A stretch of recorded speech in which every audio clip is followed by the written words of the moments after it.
नमस्कार प्रेक्षकांनो, लग्नानंतर होईलच प्रेम या मालिकेच्या येणाऱ्या भागामध्ये जबरदस्त असा ट्विस्ट येणार आहे। तर प्रेक्षकांनो, इथे नंदिनी आणि जीवा या दोघांना आता डिवोर्स नकोय। त्या दोघांना खरं तर मनापासून डिवोर्स नकोच होता। ही गोष्ट त्यांना डिवोर्स फाईल केल्यानंतर समजलेली आहे। त्यामुळे दोघांना आता खूप जास्त टेन्शन आलेलं असतं। तर इथे नंदिनी आणि जीवा या दोघांना कळतं की आपल्या दोघांनाही डिवोर्स नकोय। तेव्हा त्यांनी इथे डिवोर्स कॅन्सल करून आपल्या नात्याला एक संधी देण्याचं ठरवलेलं असतं। तर प्रेक्षकांनो, येणाऱ्या भागामध्ये इथे आता जीवा आणि नंदिनी या दोघांमधले गैरसमज दूर झालेले असतात। त्यामुळे त्यांना आता डिवोर्स नको आहे। त्या दोघांनी मिळून डिवोर्स कॅन्सल करून टाकलेला असतो आणि त्याचबरोबर आता गैरसमज दूर झालेत। आता डिवोर्ससुद्धा नको आहे। मग आपल्या नात्याला आपण अजून एक संधी दिली पाहिजे आणि आपला संसार आपण टिकवण्यासाठी प्रयत्न केले पाहिजे। निदान इथे प्रयत्न तर करायला हवेच ना, असं जीवा आता नंदिनीला म्हणत असतो। तेव्हा दोघेजण संगनमताने आपल्या नात्याला अजून एक संधी द्यायची असा विचार करतात आणि नवीन संसाराला सुरुवात करतात। आणि त्याचबरोबर प्रेक्षकांनो, इथे आता काव्य आणि पार्थ, इथे पार्थने काव्यासमोर किती वेळा तरी मैत्रीचा हात पुढे केलेला आहे, पण काव्याने अजूनपर्यंत पार्थबरोबर मैत्रीसुद्धा केली नव्हती। पण आता पार्थ काव्याजवळ मैत्री करायला जात नाही, पण आता काव्य स्वतः पार्थकडे येते आणि मैत्रीचा हात पुढे करते। तर प्रेक्षकांनो, आता दोघांनी एकमेकांच्या समोर मैत्रीचा हात पुढे केलेला आहे आणि मैत्री तर झालेली आहे, पण आता हीच मैत्री प्रेमात रूपांतर घेत इथे आता संसाराला सुरुवात करणार असते। तर प्रेक्षकांनो, येणाऱ्या भागामध्ये कशा पद्धतीने या गोष्टी घडत गेल्यात आपण सविस्तरपणे बघूया। प्रेक्षकांनो, आपण बघितलं इथे विक्रम काका आणि मानिनी यांची ॲनिव्हर्सरी असते। आता या दोघांची ॲनिव्हर्सरी असताना इथे विक्रम काकांना या चौघांनी मिळून मदत केलेली असते। इथे त्यांना सरप्राईज देण्यासाठी, मानिनी काकूंना आनंदी ठेवण्यासाठी पूर्णपणे तयारी करण्यात आलेली असते। संपूर्ण घर डेकोरेट करण्यात आलेलं असतं, डायनिंग टेबल सजवलेलं असतं आणि खास इथे विक्रम काकांनी मानिनीला जी पुरणपोळी आवडते ती स्वतःच्या हाताने पुरणपोळी बनवलेली असते।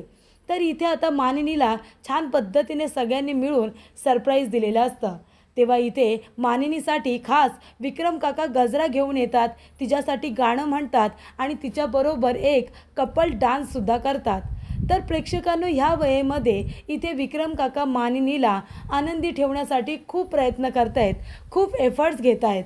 त्यामुळे इथे आता विक्रम काका आपल्या मुलांना म्हणतात, बघा ह्या वेळेमध्ये मी तुमच्या आईसाठी काय काय करतोय, तुम्ही तुमच्या वडिलांकडून आदर्श घ्या आणि पुढच्या वर्षी जेव्हा तुमच्या लग्नाची ॲनिव्हर्सरी होईल ना, तेव्हा तुम्हीसुद्धा तुमच्या बायकांना असंच सरप्राईज द्या, त्यांनासुद्धा असंच खुश ठेवा, कळलं का तुम्हाला?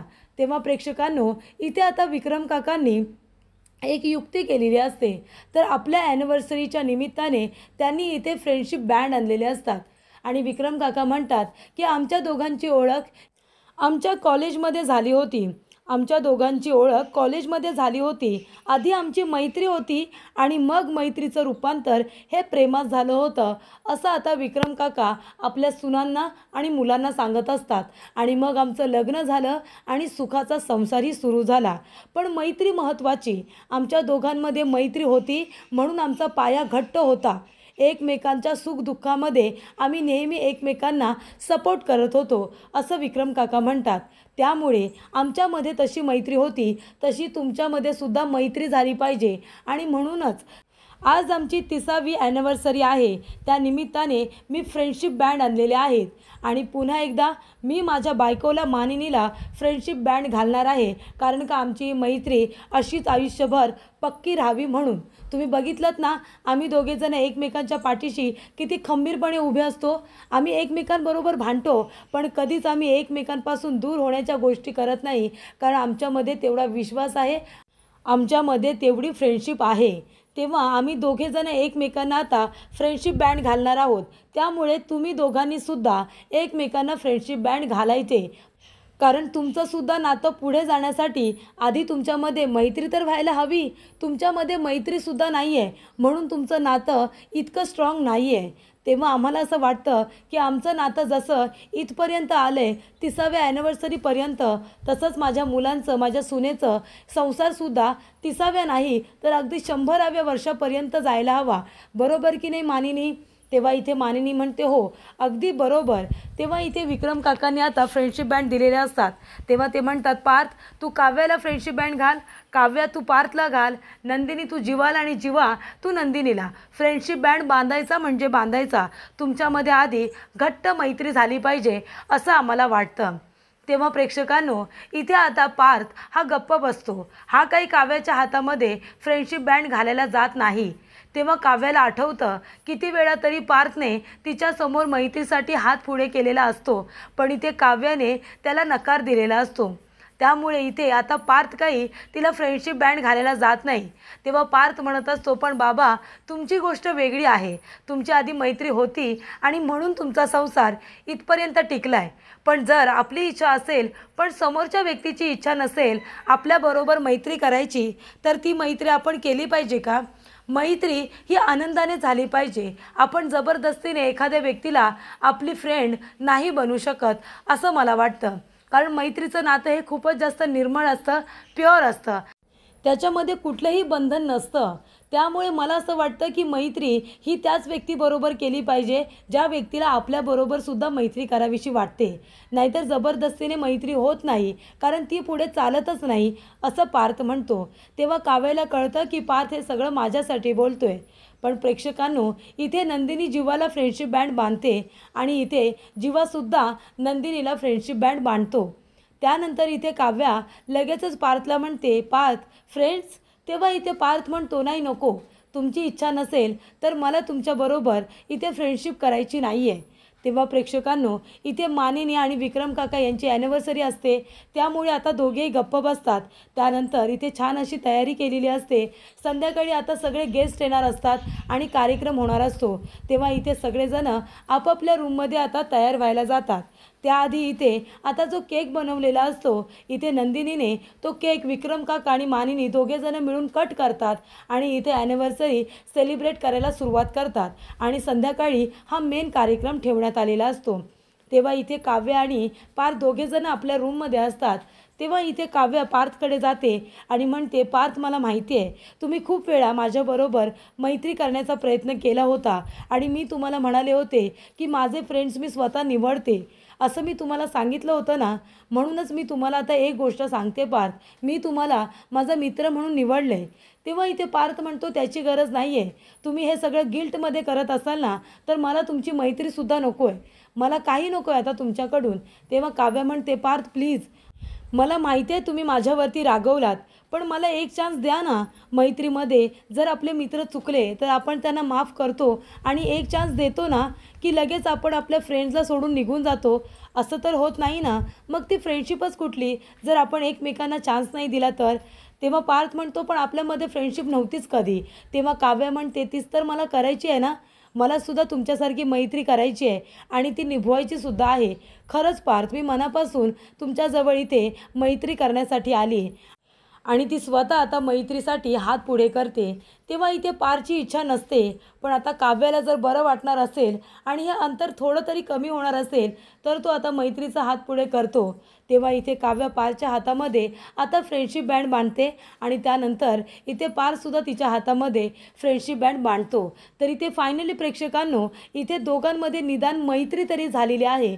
जर मैत्री असेल तरच ते नातं पुढे जाऊ शकतं आणि तसंच आता इथे काव्य मनापासून इथे ही फ्रेंडशिप करते आणि ती निभावण्याचाही प्रयत्न करणार असते. त्यानंतर प्रेक्षकांनो, आता मैत्रीचं रूपांतर हे हळूहळू प्रेमात होणार हे तर नक्कीच, कारण काव्य मनापासून पारची काळजी घ्यायला लागलेली असते आणि एक बायको असल्यासारखी त्याची सगळी तयारी करत असते. त्याने आता पार्टीमध्ये कुठले कपडे घालायचे, कुठले नाही घालायचे, अगदी इथपासून ते त्याने कुठला परफ्यूम मारायचा इथपर्यंत सगळं काव्य डिसाईड करत असते. म्हणजे हळूहळू तिनेसुद्धा इथे आता पार्थवरती बायकोसारखा हक्क गाजवायची सुरुवात केलेली असते आणि तिला ते सगळं आवडत असतं. आणि इथे काव्या आपल्यावरती हक्क दाखवते, आपल्यावरती इतका आता तिचा टाईम वेस्ट करते, हे सुद्धा पार्थला आवडत असतं. त्यामुळे प्रेक्षकांनो नकळतपणे का होईना पण काव्याच्या मनामध्ये पार्थने जागा निर्माण केलेली असते आणि काव्यसुद्धा पार्थकडे ही आता वळलेली असते. त्यानंतर प्रेक्षकांनो इथे आता पार्थ आणि काव्यामध्ये तर आपल्याला इथे आता प्रेम फुलताना हळूहळू दिसत आहे. पण इथे आता नंदिनी आणि जीवा यांचीसुद्धा तीच आता परिस्थिती आहे. दोघेजण एकमेकांच्या हातामध्ये फ्रेंडशिप बँड बांधतात आणि नव्याने इथे आता मैत्रीला सुरुवात करतात. पण इथे नंदिनी अजूनसुद्धा जीवावरती थोडीशी रागवलेलीच असते. त्यामुळे इथे जीवाने आता तिच्यासाठी एक कविता केलेली असते आणि तिच्यासाठी छोटंसं 4 ओळींचं एक पत्र लिहिलेलं असतं. त्याने मनापासून तिची माफी मागितलेली असते आणि खास करून तिच्याकडे एक चान्स मागितलेला असतो. कारण त्याने तिला जे दुःख दिले इथे जीवामुळे नंदिनी जी दुखावली गेली त्याचं आता पार्थला वाईट वाटत असतं आणि म्हणूनच इथे पार्थने तिच्याकडे एक चान्स मागितलेला असतो आणि तो चान्स तिने द्यावा अशी जीवाची इच्छा असते. पण नंदिनीच्या हातामध्ये जेव्हा ते लेटर आता जीवा देतो तेव्हा नंदिनीला आधीचं लेटर आठवतं, जे लेटर जीवाने काव्यासाठी लिहिलं होतं. त्याच्यामध्ये इथे आता लिहिलेलं असतं की डिवोर्स वगैरे घ्यायचं आहे म्हणून. तेव्हा इथे नंदिनी म्हणते, हे लेटर तुम्ही मला का लिहिलेत? तेव्हा जीवा म्हणतो, वाचून तर बघ ना. तेव्हा नंदिनी म्हणते, काही नको, हे घ्या तुमचं लेटर. मागे जे लेटर लिहिलं होतं ते मी वाचलं होतं. त्याच्यामध्ये तुम्ही लिहिलं होतं की लेटरमध्ये तुम्हाला डिवोर्स हवा आहे माझ्याकडून, बरोबर ना?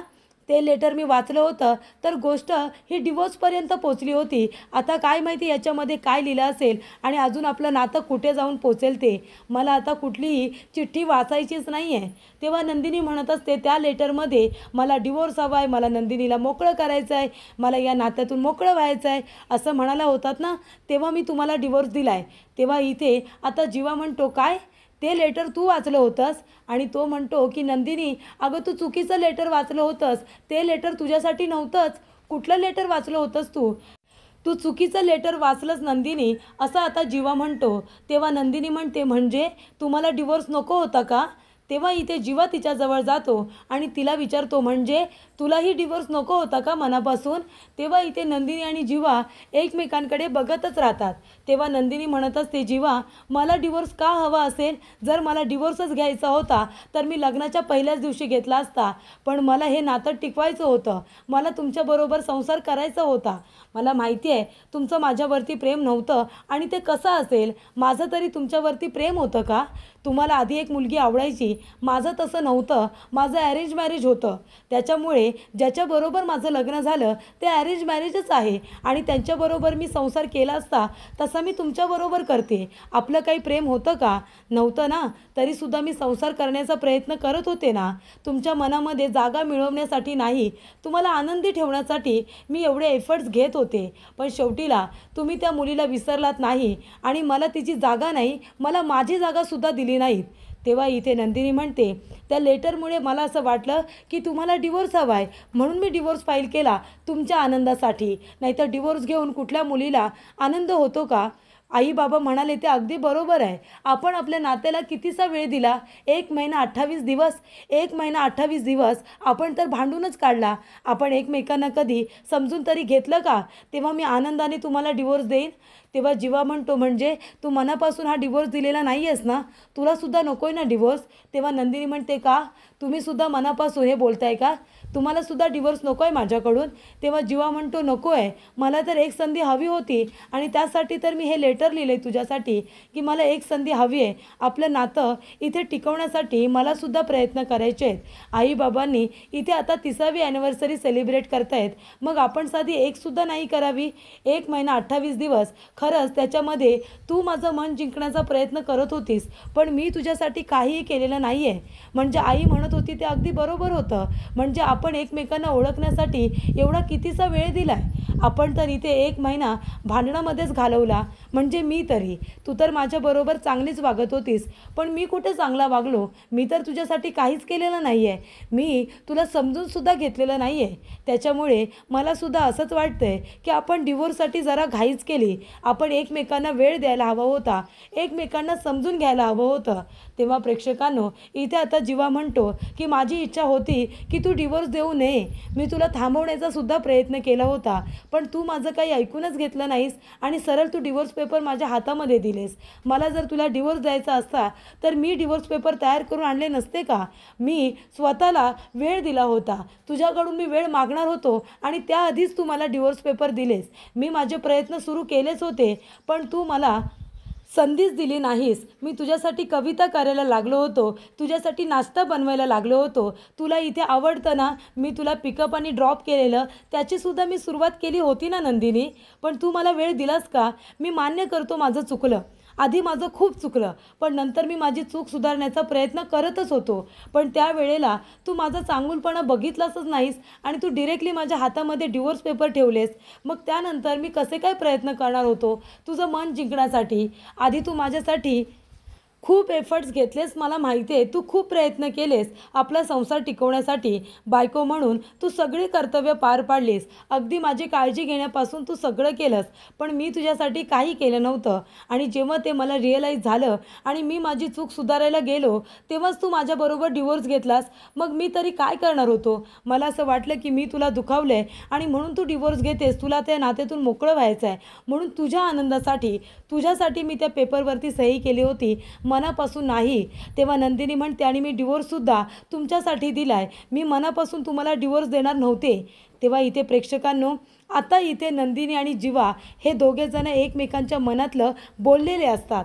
त्यामुळे त्यांना कळतं की त्यांना तर एकमेकांपासून डिवोर्सच नको आहे. तेव्हा त्यांच्यामधले आता गैरसमज हे दूर झालेले असतात. तेव्हा इथे आता जीवा आणि नंदिनी दोघेजण शांतपणे बोलतात. म्हणजे तुमची काय इच्छा आहे? आपण हे नातं संपवण्यापेक्षा आपण ह्या नात्याला एक संधी दिली पाहिजे का? म्हणजे आता हे 6 महिने कोर्टाने जे आपल्याला दिलेत, आपण त्याच्यामध्ये प्रयत्न केले पाहिजे का? आपला संसार टिकवण्यासाठी, आपलं नातं टिकवण्यासाठी आपण प्रयत्न करूया. या 6 महिन्याचा म्हणजे आपलं नातं तोडण्यासाठी नाही, तर आपण आपलं नातं जोडण्यासाठी प्रयत्न करूया. या 6 महिन्यांचा उपयोग आपण आपला संसार करण्यासाठी जर केला तर जास्त चांगलं होईल असं मला वाटतं. म्हणजे आपण एकमेकांशी भांडण्यापेक्षा आपण जर एकमेकांना वेळ दिला, एकमेकांना समजून घेतलं तर जास्त चांगलं होणार नाही का? कारण नातं टिकवल्यानंतर इथे आपण दोघेजण आनंदाने एकत्र राहू शकतो, पण तोडल्यानंतर काय होणार? आपण जर हे नातं तोडलं तर आपण आनंदी राहू, खुश राहू हे कशावरून? म्हणजे आपण दोघांनी डिवोर्स घेतला तर तुमचे आईवडील, माझे आईवडील इथे दुःखीच होणार आहेत. त्यांना दुःखी बघून आपण सुखी राहणार आहोत का? मग त्यापेक्षा जर आपण हे नातं टिकवण्याचा प्रयत्न केला तर जास्त चांगलं नाही का होणार? तेव्हा जीवा म्हणतो, तू अगदी बरोबर बोलतेस आणि मलासुद्धा हेच म्हणायचं आहे.